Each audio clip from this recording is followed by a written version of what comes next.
What are the best economy cars for 2015? I'm Stephen Kay, Editorial Director at Bottom Line Publications, and today my guest is auto analyst Carl Brower, Kelley Blue Book's Senior Director. Even if you don't want to spend a lot for a car, you want a real car that's fun to drive and looks good. And Bottom Line is here to help you choose it. Carl, thank you for coming out to Bottom Line today. Hey, good to be here. So when you think about an economy car, what's the price cutoff in your mind for a car like that? I think any car that starts under $15,000 at this point in time could be argued as an economy car. And when you say starts under $15,000, you can add options on top of that.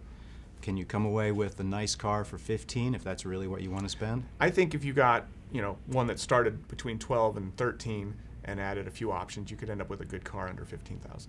And today's economy cars tend to be a little bigger in many cases and more fancy than cars from years ago. Yeah, the term economy is almost a misnomer now because it doesn't feel like a penalty box, which is what most economy cars felt like even up to 10 years ago. Now they're pretty nice cars. Okay, so dozens of economy cars on the market.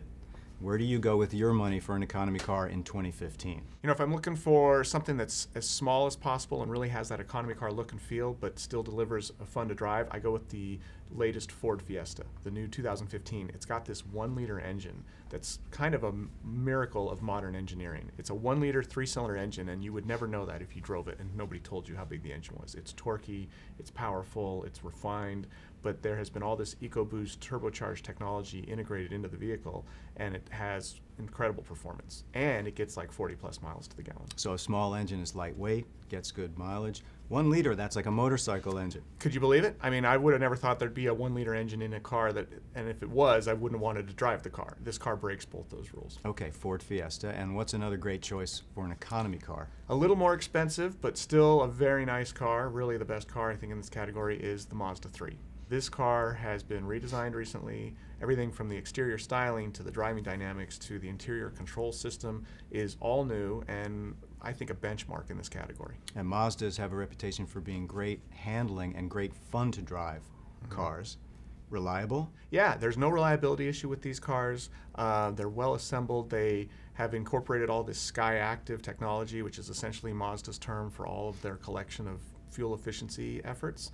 And when you put it all together, you get this efficient, fun to drive, as you noted, and still stylish, roomy. Even the interior interface is really good. They've come up with a way that's less touch control and easier to operate when you're driving the car, less distracting. And hatchback and sedan available, if I'm not mistaken. Yes. Okay, I want to ask you about another car that comes to my mind that's known for being more big on the inside than you'd think from the outside, and that's the Honda Fit. Another excellent car for this category. Could easily be considered another one of the benchmark cars. Very roomy on the inside. It's very configurable, which is really nice. You can fold the seats, move everything around, create a lot of space inside for cargo, or you can keep it as a passenger vehicle. And it drives really well too, like most Hondas. All right, so $15,000 or thereabouts, really not bad for a brand new, very reliable, great mileage, looks good, fun to drive car. Yes. For 2015. Yeah, that's the way to go. Economy car doesn't feel like an economy car. All these vehicles are very good. Thank you, Carl Brower.